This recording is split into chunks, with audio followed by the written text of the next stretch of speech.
some powerful people that do some great works in our community. And brothers and sisters, this is a beloved brother, a phenomenal brother. I've got enough time for this brother.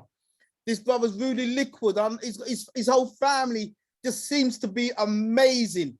And, you know, he's been one of the top MCs, one of the top performers, comedians, chat hosts. And, you know, brothers and sisters, I just wanted to make sure that we understand that we've got some great people. Rudi Lickwood is one of the most sought after performers in the UK comedy club circuit. But what I loved about this brother, okay, you know, he's done sketch shows for Goodness Gracious Me on the BBC One. He's won awards for his best, being the best performer. You know, I know back in the day he was on the newspapers for being the Eddie Murphy lookalike, but he took it further than that. He was on tour in Germany, Holland, Hong Kong, Egypt, Afghanistan. I mean, this brother went mad, brothers and sisters. His stand-up was one of the judging panelists for the Funny Business BBC One search for Welsh comic, believe it or not, okay? And he was commissioned to host comedy workshops for the Butlins Change and Junglers Change, okay? This brother is amazing, but this is not the only reason I put him onto the platform. When I really fell in love with this brother, he was smashing it up on the comedy circuit, but I realized this brother's got a deep love for freedom, justice, and equality. And I'm just been amazed by the level that he's been moving on, and it's just pure love. So brothers and sisters, I was really wanting to introduce you all this week to a fantastic king of mine, brother Rudi Lickwood. Rudi, how's it going, bro? Okay, you're on mute. I said, I see you. That's what I'm saying. Sunny Banani, King. Rudi, man, tell us a little bit. I know I spoke a little bit about you, man, but just tell us a little bit about who is Rudi Lickwood for those who may not know you. I'm a father. I'm a granddad. You know, I'm a product of the environment that I found myself in. I'm Black British. You know, I'm resilient. I've been forced to be resilient because of the environment that we were brought into by our parents. Because obviously, you know, they wanted a better life for us. They could have gone to America, where you get to sit down at the back of the bus, but they came to England where you get to drive the thing. You understand what I'm saying? Because they wanted us. They wanted us. They wanted us to have a better life. You know, so I've been a stand-up comic now for nearly 35 years because I've surrounded myself with people who made me think about because I wanted us to have a voice. I grew up with Jim Davison. You know, wow, I grew up listening to these people, Dick Emery and all of those characters. And I kind of felt to myself, I loved comedy. I love comedy, but the comedy wasn't really representing us in a positive light. Yes. Yeah. So when things like that happen, I was always a guy who had a mouth when I was at school. Yeah, I had a mouth. Yeah, me couldn't thump down nobody. Yeah, but me could say plenty. Me could rip down a big man. You know what it says? Smile, axe, lick down big tree. Yes, I mean that. Oh, brother, and brother, well, you know, back in the day, people said that you was the Eddie Murphy of the UK. I mean, how did that start, and where did it take you? That started out of total accident. You know, initially what I wanted to do was open up a chain of restaurants. And therefore I had to learn about the hotel and catering industry. And I was working in a place called the Waverley Hotel. And a gentleman by the name of Art Blakey, who's a famous jazz musician, walked in and told me about this character by the name of Eddie Murphy, who hadn't released Delirious at this point in time. Yeah. And it just so happens that I went to my cousin's house and they happened to have the VHS. That tell you how far we are go back. We are talking about Blockbuster Chain and all them things there. We are go way back now. We are talking about Paraffin time, yeah? And they had the VHS of Eddie Murphy, and that's the first time I laughed for an entire hour. And I never knew that was actually possible. And so I started traveling around as the Eddie. Well, what happened is I went back to work, and a couple of guys took a photograph of me in the back of the kitchen because they were unemployed actresses and they were into the theatre. Yeah. And they sent the images to an agency called the Lookalike Agency. And the next thing I knew, I was promoting Beverly Hills Cops. Next thing I knew, I was traveling around the world. They dressed me up as Eddie. They gave me all the women and everything. You understand? It was nice, man. It was a nice life. It was a nice life. But then what happened was because I was around 28 around that time, and I no longer wanted to be entertained by the speaker box. Yes. Yeah, you kind of grow out of the whole rave scene. Yes. You know what I mean? By this time I had a child and everything, and I wanted to take my wife to the theatre and places like that. And I came across Leo Chester. Woo! Yeah. Woo! Yeah. Come on now. Yes. How did that affect you? That affected me big time, because now I was hearing somebody talk about what it is to have a Black British experience. Whoa. Now I was hearing somebody not just talking about going to the dance and all them kind of thing there. He was talking about what we are really going through. Whoa. Yeah? And what I found was that the comedy at the time that was being done was so steeped in being not from here. Yes. Not everything had to be about being Jamaica or whatever. So, and all of the colloquialism. So we, like it's when we used to talk about, when we used to we never used to say your face looked like a pizza. We say like your face looked like when mango ready for ripe and drop. Yeah. So it was like, where are the British colloquialisms? Where are ours? Where is what's happening? Yeah. And it was Leo who started to do Black political satire. Wow. Yeah, which is something that the Black audiences, in truth, wanted to hear, but didn't want to hear it in entertainment. Yes. Because you're doing something that I kind of like do, but I give people a bit of sugar. Yes. Yeah, because if I don't give them the sugar, they kind of feel that something's wrong. So when I first came out and I started talking about like going to the job set and seeing a set of doors in front of me, so I went through the skill door, I saw another set of doors in front of me. It said male or female. We weren't confused back in the day, right? So I knew what door to go through, right? There was a final set of two doors. And it said Labour or Conservative. So I went through the Conservative door and I found myself back out on the street again. Now for me, a joke of that kind of joke at its time. Yes. Can you imagine trying to do that joke in a dance hall? I want to wild talk about exactly. Yeah. Why am I saying? Why am I? Hey, boy, hey, where I'm going? So I was very much aware that on the white circuit, you could have intellectual comedy. It didn't always have to be this loudmouth, bog-eyed kind of like thing. Yeah. So it was a case of really and truly, the audience is having to get used to what I wanted to say. Yes. And it wasn't about me appeasing the audience, because it was easy for me to do that. And then because I feel really exposed on this program right about now, because now people are going to begin to see where I'm really coming from. Yes. Yeah, because we give praise to people who come out of prison. We don't give praise to people who get a 2-1. You understand what I'm saying? We just don't do it. So the question was like, how am I going to be able to do comedy in a way that's going to edify us as well as entertain us? Yes. So what we then set out to do is we set up a comedy school. Yes. Yeah, to let people know we don't have to go down the Charlie Williams route. I respect Charlie Williams. He's one of the first Black stand-up comedians, absolutely. In the beginning. Yeah. But through that school, that's how you get Judy Love. Through that school, that's how you get Kojo. Through that school, that is how you get Glenda Jackson. Through that school, that's how you get Quincy. Through that school is how you get Mr. C. Okay. Wow. So that's my seed. Wow. That's my seed. Brothers and sisters, are you hearing this? Are you hearing this? Legacy. So it was a legacy. It was a case of really and truly trying to get this thing about being Black, British, and proud. Yes. Yeah, because it doesn't mean that I'm saying that I want to be English. It means that I'm saying I understand who I am. So when people tell me that I must go back to where I come from, I tell them I'm the cheddar man. I'm just coming back. You get me? It's just I left a few bones here. I think you found them. Yeah, the only thing is that you put blue eyes on them. Thank you. That's how I'm saying.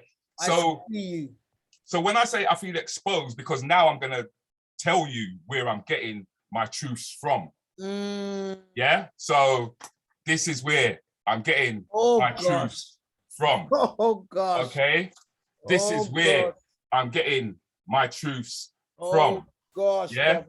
It just so happens that you have another one of my because I put you up there as one of my mentors. I put Robin up there as one of my mentors. Yes. The guy that I was waiting to have on my own show that I thought I was going to keep to myself, I cannot no longer keep him to myself because I have this. Yes. Right? I'm going to let him talk for himself. He's on your show today. Yeah, brother. Yeah, right? yeah. I see it's the African timeline. Yeah. Right? I have this. Oh, gosh. Yeah. Fulabino's here today. Yeah, I have this. Here today. Right? It enabled me to talk about us from you know, the things that I learned from you guys and take it into comedy. You know, it was, I was able to turn around and say to people, we struggled when it came to maths because maths was not a part of us. Yeah, you get me? So we always hear about these Greek names. We hear about Pythagoras, the Pythagoras theory, but yet for the Pythagoras theory was used by Imhotep to build the first pyramid, step pyramid. And he built that 2,600 years before Pythagoras was born, which means that Pythagoras was a plagiarist, which means that the only thing that white people ever invented was the word patent. You get me? And when you tell white audiences that, they fall on the floor. Now, those, believe it or not, are the words that I learned from Paul. Come on. Yeah. What a small world. So I really feel exposed, but at the same time, I think it's important because I think that the work that you're doing, you know, we're all doing it on different levels, but you've made it entertaining. You understand what I'm saying? And that was something that was missing. And you've also made it educational, which is something that we kind of like walk away from as if to say we don't, but yet for we do. I mean, this platform is proof of that. Do you know what I mean? So I know that some audiences, they come out and they'll say, yeah, but Rudi ain't just being funny. Do you know what I mean? I don't want to just be funny. I want you to go home, sit down in your car and go, you know what he was talking about? Come on, Makes brother. sense to me, you know? Makes sense to me. Do you know what I mean? When I mean, the first joke I ever did on the 291 Club was not playing snooker because I didn't like the idea of the white ball controlling all the card balls on the table. Do you know what I mean? And it was like, people were like, yeah, we get it, kind of like thing, but they were like, you know what I mean? But it's not sexy, it's not, and it weren't meant to be.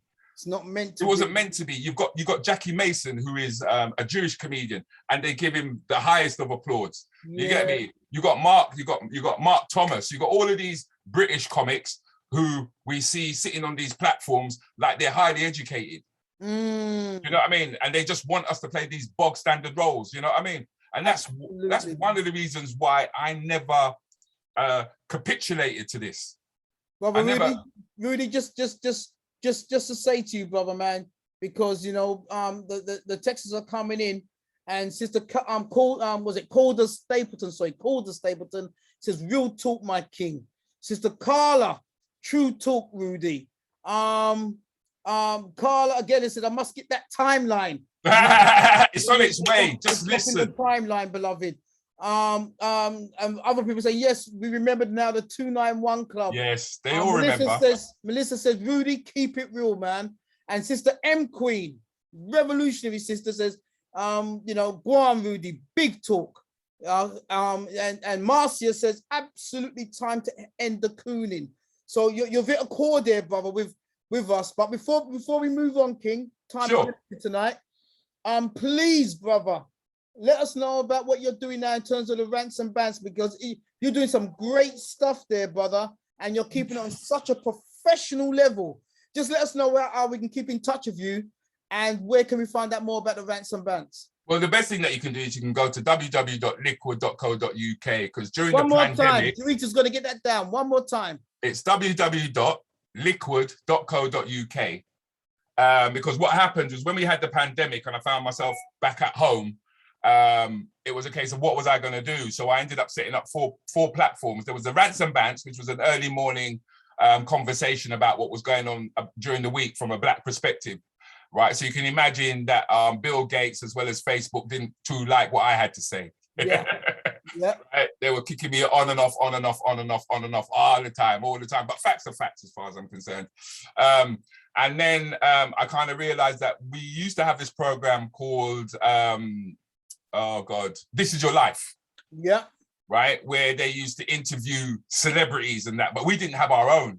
Yes. We didn't have our own. So I created a platform called Keep It Real, in where I actually interviewed you last week on. Yes. And it enabled people to see the other side to you.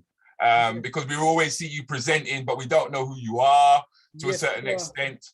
Do you know what I mean? How important it was to use our culture when it came to education.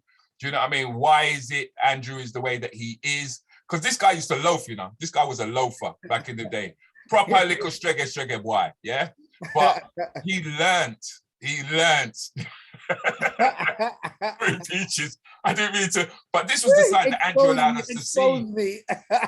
This was the side that Andrew allowed us to see. Yes. You know, and this is what I'm trying to do with our celebrities, with people that we hold to high esteem. So that's what I did. And then I've also produced a program called Anything Goes, which is it's a panel. It's a panel of 4 people who talk about things that we find interesting, right? So the obvious question that came up is it plantain or is it plantain? Yes. Discuss, yeah. But but for me, everything is humor, but it's hidden truths. Absolutely. But me not take your title, but that's what it is. Brother. Absolutely. Me not take your title, but that's what it is. You understand what I'm saying? True. Yeah. Plantain. It is plantain. Plantain. Plantain. If it's a noun, with that ending, it ends with in. If it's a verb or something along those lines, it ends with a different ending. So Darling, it depends on which part of the Caribbean you're from. Which So part of the Caribbean are you from? He's dropping her PhD stuff on us now. That's okay, but we go straight back to the ghetto, unfortunately. Oh, Brother Rudi, really great speaking to you, my king. No, man, I love it. I love it. I'm looking forward to listening to our main speaker, ladies and gentlemen. When I tell you that this guy is unbelievable, I mean that he is unbelievable. The type of research that he's done. All right, understand that when you do see me on stage, you see him. Come on, and that's what we need, brother. Because believe it or not, when we talk to people like yourself, what 1,000 historians will talk about, the work that you do, and the comedian and the performer, all you've got to do is one show, and you're touching 1 million hearts, brothers and sisters. So people like yourself, our rappers, our singers, our performers, believe it or not, you are so intricate and connected to the liberation of our people. We got people like you taking those words from people like Tony Warner, Paula Binner, that's right.